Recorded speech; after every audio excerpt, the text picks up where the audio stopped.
दोस्तों एक ऐसी कंपनी का आईपीओ आ रहा है जो इंडिया की लार्जेस्ट एथेनॉल प्रोड्यूसर है।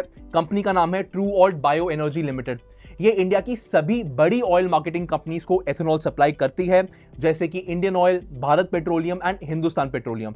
इनफैक्ट अब ये खुद भी ऑयल मार्केटिंग कंपनी का लाइसेंस ऑब्टेन कर चुकी है। पर सवाल यह है कि इस एथेनॉल प्रोड्यूसर का ट्रैक रिकॉर्ड कैसा रहा है, इथेनॉल के अलावा और कहां डाइवर्सिफाई कर रही है, रेवेन्यूज कैसे ग्रो हुए हैं, एंड वेरी इंपॉर्टेंटली कंपनी किस वैल्यूएशन पे अपना आईपीओ ला रही है।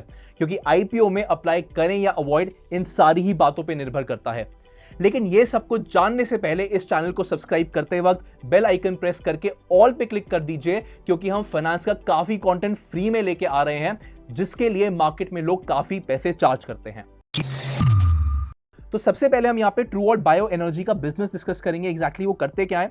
तो यहाँ पे ये इंडिया की लार्जेस्ट बायोफ्यूल प्रोड्यूसर है। बायोफ्यूल प्रोड्यूसर यानी कि एग्रीकल्चर इनपुट जैसे कि ग्रेन्स और मोलासिस जो होते हैं शुगर केन के, उनको कन्वर्ट करते हैं एथेनॉल में और एथेनॉल के डेरिवेटिव्स में फिर बेचते हैं उनको फाइनली इंडस्ट्रियल यूजर्स और ऑयल मार्केटिंग कंपनीज को। तो प्रोडक्ट्स यहाँ पे क्या क्या है उस कंपनी के, फ्यूल एथेनॉल जो कि 80% यहाँ पे रेवेन्यू कंट्रीब्यूट करती है ट्रूऑल्ट बायो एनर्जी के लिए। ये इंडिया की लार्जेस्ट प्रोड्यूसर है एंड वेरी इंपॉर्टेंटली पिछले 3 से 4 साल में यहाँ पे एक सिग्निफिकेंट ग्रोथ देखने को मिली है इस डिवीजन में, क्योंकि यहाँ पे गवर्नमेंट ऑफ इंडिया का जो एथेनॉल ब्लेंडिंग प्रोग्राम है, जो कि ये टारगेट करता है कि 20% एथेनॉल ब्लेंड हो पाए पेट्रोल के साथ, क्योंकि इंडिया के जो एनवायरमेंट कंसर्न्स है उनको एड्रेस करने के लिए। तो उसके वजह से इनको एक डेफिनेटली बहुत ज्यादा ग्रोथ देखने को मिली 2-3 साल में। इसके अलावा जो इनके प्रोडक्ट्स हैं, एक है ENA इंडस्ट्रियल अल्कोहल। ये बेसिकली एथेनॉल का ही डेरिवेटिव होता है, बेवरेजेस, सैनिटाइजर्स और कॉस्मेटिक्स में यूज होता है। इस सेगमेंट में उनको एक स्टेबल डिमांड देखने को मिली है इंडिया के राइजिंग अल्कोहल और हेल्थ केयर सेक्टर की वजह से। इसके बाद आता है कंप्रेस्ड बायोगैस। अब कंप्रेस्ड बायोगैस बेसिकली क्या होती है, अर्बन वेस्ट को कन्वर्ट किया जाता है क्लीन फ्यूल में। अब यहां पे भी गवर्नमेंट ऑफ इंडिया का टारगेट था कि बाय 2025 5000 कंप्रेस्ड बायोगैस के स्टेशंस लगाए जाए, लेकिन यहां पे अभी अप्रोक्सीमेटली 100 ही प्लांट्स लगे हैं। अगेन यहां पे भी एक ह्यूज अनटैप्ड पोटेंशियल निकल के आती है। उसके अलावा लास्टली कंपनी ड्राई आइस और लिक्विड कार्बन डाइऑक्साइड भी प्रोड्यूस करती है, जो कि cold storages and warehouses में काफी यूज होते हैं। तो क्लियरली यहाँ पे कंपनी की एथेनॉल डिमांड पे ओवर डिपेंडेंस निकल के आती है। तो कंपनी आगे और क्या कर रही है इस ओवर डिपेंडेंस को खत्म करने के लिए, कहां डाइवर्सिफाई कर रही है अपने फ्यूचर के लिए, तो वो भी देख लेते हैं। सबसे पहला काम है इनका 2G एथेनॉल में इन्वेस्टमेंट्स। ये नॉन फूड बायोमास या फिर कुछ ऐसे प्रोडक्ट्स जो कि एडिबल नहीं होते, उनसे कैसे एथेनॉल बनाया जा सकता है, ये लोग उस पर भी काम कर रहे हैं। सेकेंडली जिसपे कंपनी सबसे ज्यादा बेट ले रही है वो है सस्टेनेबल एविएशन फ्यूल। इसमें इनफैक्ट कंपनी ने 10 करोड़ लीटर की कैपेसिटी भी प्लान कर चुकी है, कुछ स्ट्रैटेजिक पार्टनरशिप्स भी कर चुकी है ग्लोबल कंपनीज के साथ। यहां पे इथेनॉल को जेट फ्यूल में कैसे कन्वर्ट किया जा सकता है उस पे काम चल रहा है, और अगर इनको अप्रूवल मिल जाता है तो ये दुनिया की one of the largest SAF यानी कि सस्टेनेबल एविएशन फ्यूल बनाने वाली कंपनी बन सकती है फ्रॉम इथेनॉल। एंड इसके अलावा बात करी जाए तो कुछ ऐसे प्रोडक्ट्स पे कंपनी काम कर रही है, यानी कि MVL जैसे प्रोडक्ट्स पे, जिसमें उनको हाई मार्जिन दिखता है। ये बेसिकली इंटरमीडिएट्स होते हैं जो कि स्पेशलिटी फ्यूल्स बनाने में काम आते हैं। और लास्टली जैसे हमने इनिशियली बताया था, कंपनी को ऑयल मार्केटिंग कंपनी का प्राइवेट लाइसेंस भी मिल चुका है। तो यहाँ पे कंपनी ऑलरेडी 5 स्टेशन बना भी चुकी है कर्नाटका में एज ऑफ 2025। यानी ट्रूऑल्ट को यहाँ पे फ्यूचर ग्रोथ में भी गवर्नमेंट की स्ट्रॉन्ग सपोर्ट और पॉलिसीज की जरूरत पड़ सकती है। अगर मैं ब्रॉडर मार्केट की बात करूं यहाँ पे इथेनॉल प्रोडक्शन को लेकर, तो इंडिया लगभग 5% ही प्रोड्यूस करती है out of the total global share जो है।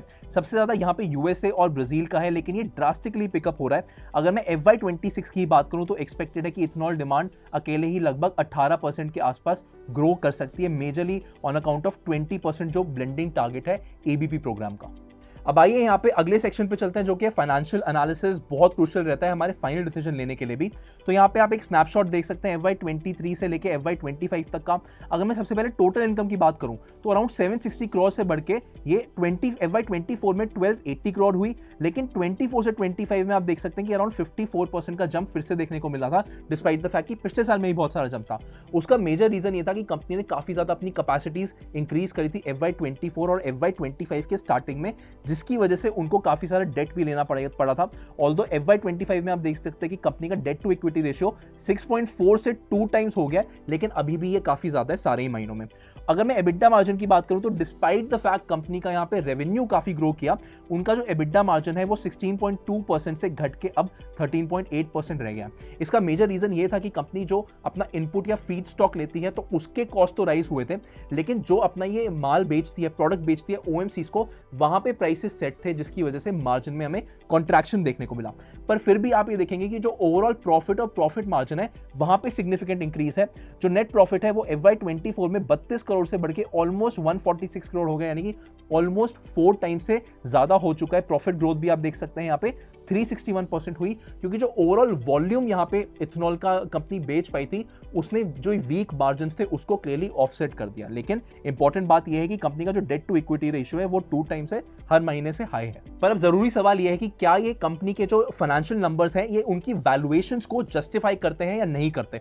तो आइए सबसे पहले ये देख लेते हैं। कंपनी के जितने भी लिस्टेड पेयर्स हैं आपको सामने दिख रहे हैं। अगर मैं अर्निंग्स ग्रोथ की बात करूं तो यहाँ पे ट्रू वर्ल्ड बायो एनर्जी के 3 साल के नंबर नहीं है, बाकी सबके 3 ईयर के एवरेज अर्निंग्स ग्रोथ है कंपाउंडेड लेवल पे, लेकिन ट्रू वर्ल्ड का सिर्फ 2 साल का ही अवेलेबल है 103%।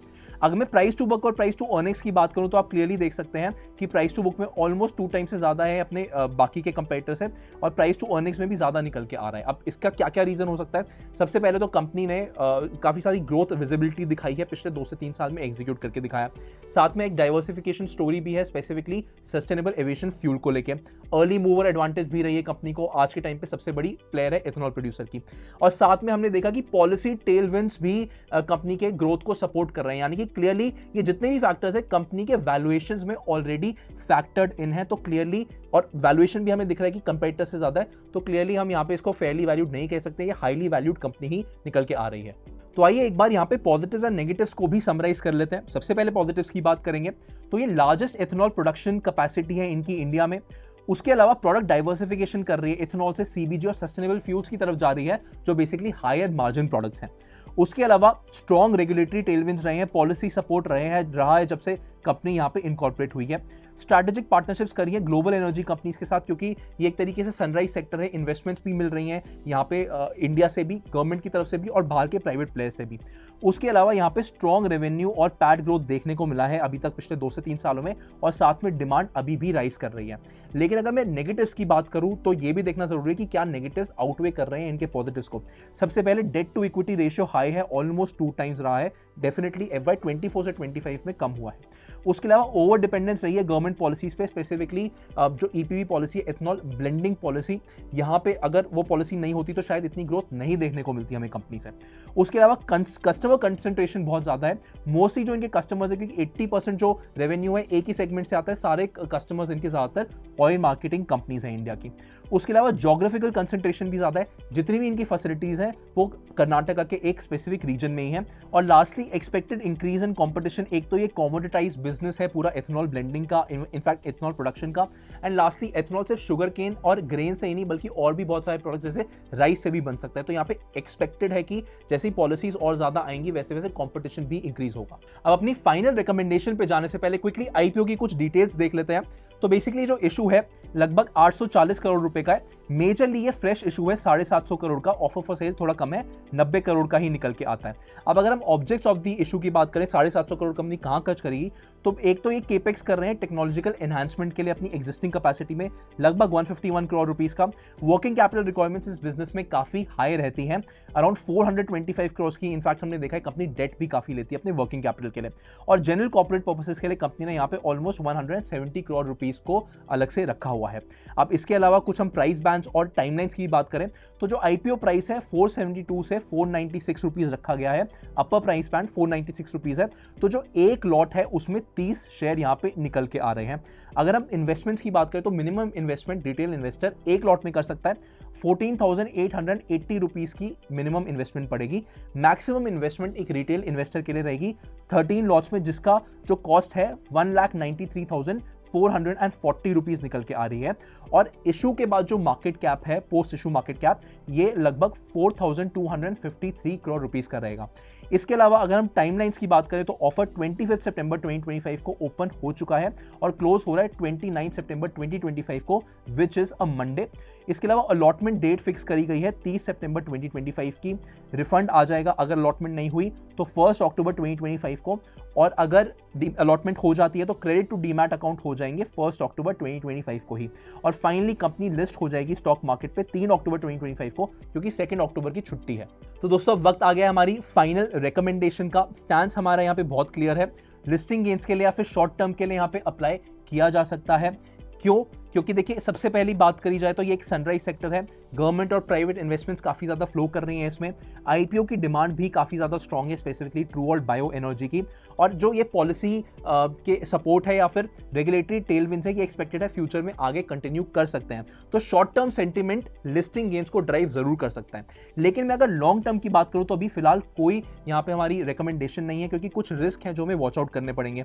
कंपनी की 2-3 साल से जो ग्रोथ हुई है वो डेट लेड हुई है, अग्रेसिव एक्सपेंशन करते हुई है। तो कंपनी कैसे अपने आप को डीलेवरेज करेगी, डेट टू इक्विटी कैसे कम करेगी, वो देखने वाली बात है।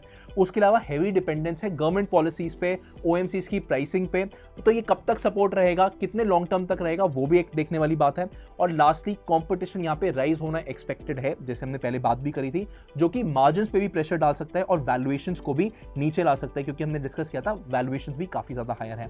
तो अगर मैं क्लियरली बताऊं, ये स्टैंस जो हमारा है वो है लिस्टिंग गेन्स के लिए आप डेफिनेटली अप्लाई कर सकते हैं शॉर्ट टर्म के लिए, लेकिन लॉन्ग टर्म में फिलहाल हमारी इधर कोई रिकमेंडेशन नहीं है, वॉच लिस्ट में डाल सकते हैं। क्या आप इस आईपीओ में इन्वेस्ट करेंगे या नहीं, हमें कमेंट सेक्शन में जरूर बताइए।